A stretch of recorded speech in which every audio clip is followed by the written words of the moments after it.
वे चाहते थे कि मैं उनकी ताकत को पहचानूं और एक दिन खुद भी इतना ही ताकतवर बनना चाहूं। जितने भी समय तक मैं उनके मार्गदर्शन में रहा और सीखा, उन्होंने मुझे हमेशा याद दिलाया कि ज्ञान ही ताकत है। और पैसे के साथ जो बड़ी ताकत आती है उसे बनाए रखने के लिए और उसे कई गुना करने के लिए सही ज्ञान की जरूरत होती है।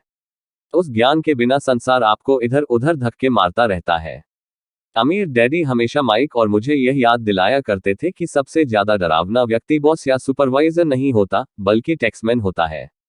अगर आप उसे मौका देते हैं तो टैक्समैन हमेशा आपसे से ज्यादा वसूल कर लेगा। पैसा मेरे लिए काम करे, मैं पैसे के लिए काम न करूं, मेरा यह पहला सबक दरअसल ताकत के बारे में है। अगर आप पैसे के लिए काम करते हैं तो आप ताकत को अपने बॉस के हाथ में दे देते हैं। अगर आपका पैसा आपके लिए काम करता है तो आप ताकत को अपने पास रखते हैं और उसे काबू में रखते हैं। एक बार हमें हमारे लिए काम करने वाले पैसे की ताकत का ज्ञान हो जाए, फिर हमें पैसे के लिहाज से स्मार्ट हो जाना चाहिए और हमें डराने वाले लोगों से निपटने के रास्ते ढूंढ लेने चाहिए। इसके लिए आपके पास कानून की समझ होनी चाहिए और इस बात की भी कि सिस्टम कैसे काम करता है। अगर आप अज्ञानी हैं तो आपको आसानी से डराया जा सकता है। अगर आप जानते हैं कि आप क्या बात कर रहे हैं तो आपके पास बचने का मौका होता है। इसीलिए अमीर डैडी स्मार्ट टैक्स अकाउंटेंट्स और वकीलों को इतना ज्यादा वेतन देते थे। वकीलों को वेतन देना सरकार को टैक्स देने से सस्ता था। मेरे लिए उनका सर्वश्रेष्ठ सबक था, स्मार्ट बनो ताकि तुम्हें इधर उधर धक्के न दिए जा सके, और मैंने जिंदगी भर इसे अपनाया है। वे कानून जानते थे क्योंकि वे कानून का आदर करते थे। वे कानून जानते थे क्योंकि कानून न जानना बहुत महंगा साबित हो सकता था। अगर आप जानते हैं कि आप सही हैं, तो आप किसी से भी उलझने से नहीं डरेंगे, चाहे आपका मुकाबला रॉबिनहुड और उसके गिरोह से ही क्यों ना हो। मेरे पढ़े लिखे डैडी मुझे हमेशा प्रोत्साहित करते थे कि मैं किसी अच्छे कॉरपोरेशन में बढ़िया सी नौकरी खोजूं। वे मुझे हमेशा उन अच्छाइयों के बारे में बताते थे जो कॉर्पोरेट सीढ़ी पर चढ़ने से हासिल की जा सकती है।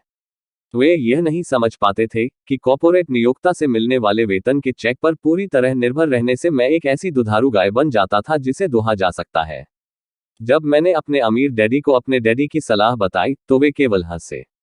उन्होंने सिर्फ यही कहा, सीढ़ी का मालिक ही क्यों न बना जाए। बचपन में मुझे यह समझ में नहीं आया था कि अपने कॉरपोरेशन के मालिक होने से अमीर डैडी का क्या मतलब था। यह एक ऐसा विचार था जो असंभव और डरावना लग रहा था। हालांकि मैं इस विचार से रोमांचित था, परंतु मेरी कम उम्र में मैं इस संभावना पर विचार ही नहीं कर पा रहा था कि वयस्क लोग किसी दिन मेरी कंपनी में काम करेंगे। मुद्दे की बात यह है कि अगर अमीर डैडी नहीं होते तो मैं अपने पढ़े लिखे डैडी की सलाह का पालन कर रहा होता। मेरे अमीर डैडी के बार बार याद दिलाने के कारण ही मेरे अपने कॉरपोरेशन का विचार जीवित रहा और यह मुझे एक अलग राह पर चलाता रहा। जब मैं 15 या 16 साल का था तो मैं जानता था कि मैं उस राह पर नहीं चलने वाला जो मेरे पढ़े लिखे डैडी ने बताई है। मैं नहीं जानता था कि मैं ऐसा किस तरह करूंगा, परंतु मैंने दृढ़ निश्चय कर लिया था कि मैं भीड़ के साथ नहीं चलूंगा और उस दिशा में नहीं जाऊंगा जिस तरफ मेरे सहपाठी जा रहे थे। इस फैसले ने मेरी जिंदगी बदल दी। जब तक मैं 25 साल का हुआ तब तक मेरे अमीर डैडी की सलाह मुझे पूरी तरह समझ में नहीं आई थी। मैंने हाल ही में मरीन कॉर्प्स छोड़ी थी और मैं जेरोक्स के लिए काम कर रहा था। मुझे बहुत पैसा मिल रहा था, परंतु हर बार जब भी मैं अपनी तनख्वाह के चेक को देखता था तो मुझे हमेशा निराशा होती थी। कटौतियां इतनी ज्यादा थी और जितना ज्यादा मैं काम करता था, कटौतियां उतनी ही ज्यादा होती थी। जब मैं ज्यादा सफल होने लगा तो मेरे वरिष्ठ बॉस मेरे प्रमोशन और तनख्वाह बढ़ाने की बातें करने लगे। यह सुनने में अच्छा लगता था, परंतु मैं अपने कानों में अपने अमीर डैडी की यह आवाज भी सुन सकता था, तुम किसके लिए काम कर रहे हो? तुम किसे अमीर बना रहे हो? 1974 में जेरोक्स के कर्मचारी के रूप में ही मैंने अपना पहला कॉरपोरेशन बनाया और अपने काम से काम रखना शुरू कर दिया। पहले से ही मेरे संपत्ति वाले कॉलम में कुछ संपत्तियां मौजूद थीं, परंतु अब मैंने ठान लिया था कि उन्हें ज्यादा बढ़ाया जाए। कटौतियों वाली तनख्वाह को देखकर मुझे अमीर डैडी की सलाह में समझदारी दिखने लगी थी। अगर मैं अपने पढ़े लिखे डैडी की सलाह पर चलता तो मुझे अपना भविष्य साफ नजर आ रहा था। कई नियोक्ता यह अनुभव करते हैं कि अगर कर्मचारी अपने काम से काम रखे तो यह उनके बिजनेस के लिए बुरा होता है। मुझे विश्वास है कि ऐसा कुछ लोगों के साथ हो सकता है, परंतु मेरे साथ ऐसा नहीं था। एक बार मैंने अपने काम से काम रखने की ठान ली और अपनी संपत्तियां बढ़ाना शुरू कर दिया तो मैं एक बेहतर कर्मचारी बन गया। मेरे पास अब एक लक्ष्य था। मैं सुबह जल्दी आ जाता था और मेहनत से काम करता था और इस तरह ज्यादा से ज्यादा पैसे कमाता था ताकि मैं उसे रियल एस्टेट में निवेश कर सकूं। हवाई में उस समय कीमतें तेजी से बढ़ रही थी और वहां किस्मत चमकाई जा सकती थी। जितना ही ज्यादा मुझे यह लगा कि वहां निवेश की संभावनाएं हैं, उतनी ही ज्यादा जेरोक्स मशीनें मैंने बेची। मैंने जितनी ज्यादा मशीनें बेची, मुझे उतना ही ज्यादा पैसा मिला, और हाँ, मेरी तनख्वाह के चेक से उतनी ही ज्यादा कटौतियां हुई। यह प्रेरणादायक था। मैं कर्मचारी होने के जाल से बाहर निकलना चाहता था और इसलिए मैं कम मेहनत करने के बजाय ज्यादा कड़ी मेहनत करता था। 1978 तक मैं सेल्स में चोटी के 5 लोगों में से एक था, प्राय नंबर 1। मैं चूहा दौड़ से बहुत जल्दी बाहर निकलने के लिए बेताब था। 3 साल से भी कम समय में मैं जेरोक्स की तुलना में अपने छोटे से कॉरपोरेशन से कहीं ज्यादा कमा रहा था, जबकि मेरा कॉरपोरेशन रियल एस्टेट में निवेश करने वाली कंपनी थी। और वह पैसा जो मैं अपने कॉरपोरेशन में अपनी संपत्ति वाले कॉलम में बना रहा था, वह पैसा मेरे लिए काम कर रहा था। मुझे कॉपियां बेचने के लिए दरवाजे खटखटाने की जरूरत नहीं थी। अमीर डैडी की सलाह में मुझे ज्यादा समझदारी दिख रही थी। जल्दी ही मेरी प्रॉपर्टी से आने वाला कैश फ्लो इतना ज्यादा हो गया कि मेरी कंपनी ने मेरे लिए मेरी पहली कार खरीद दी। जेरोक्स के लोगों को लगा कि मैं अपने कमीशन बेच रहा हूं, परंतु मैं ऐसा नहीं कर रहा था। मैं अपने कमीशन को संपत्तियों वाले कॉलम में निवेश कर रहा था। मेरा पैसा और ज्यादा पैसा कमाने के लिए कड़ी मेहनत कर रहा था। मेरी संपत्ति वाले कॉलम का हर डॉलर एक बढ़िया कर्मचारी था, जिसकी कड़ी मेहनत के कारण और ज्यादा कर्मचारी तैयार होते थे और वे सब मिलकर अपने बॉस को एक नई कार तोहफे के रूप में दे देते थे, और वह भी टैक्स चुकाने के पहले। मैंने जेरोक्स के लिए ज्यादा कड़ी मेहनत करना शुरू कर दिया। मेरी योजना सही तरह से चल रही थी और मेरी कार इसका जीता जागता सबूत थी।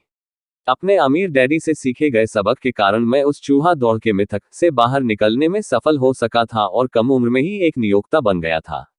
यह पैसे की समझ से ही संभव हुआ था।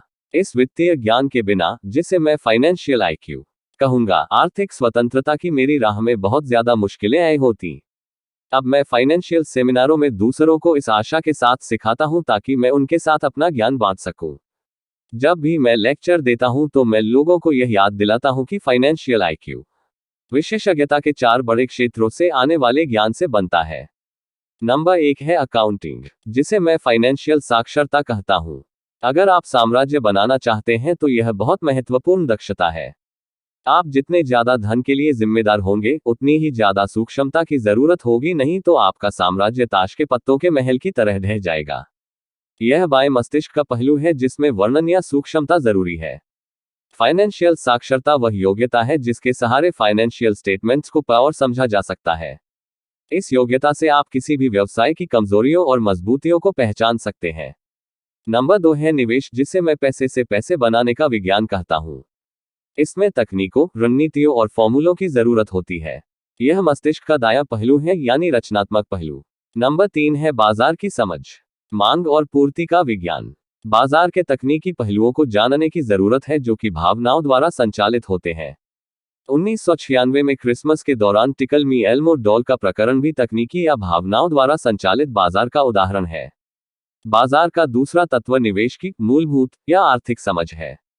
क्या किसी निवेश में समझदारी है या वर्तमान बाजार की परिस्थितियों के हिसाब से ऐसा करना नासमझी है? कई लोग यह सोचते हैं कि बाजार को समझना या निवेश की अवधारणाएं बच्चों को समझ में नहीं आएंगी क्योंकि ये जटिल होती हैं।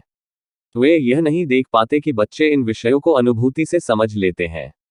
जो लोग एल्मो डॉल से परिचित नहीं होंगे, उनके लिए यह एक सीसेम स्ट्रीट कैरेक्टर थी जिसे क्रिसमस के पहले बच्चों में खूब प्रचारित किया गया था।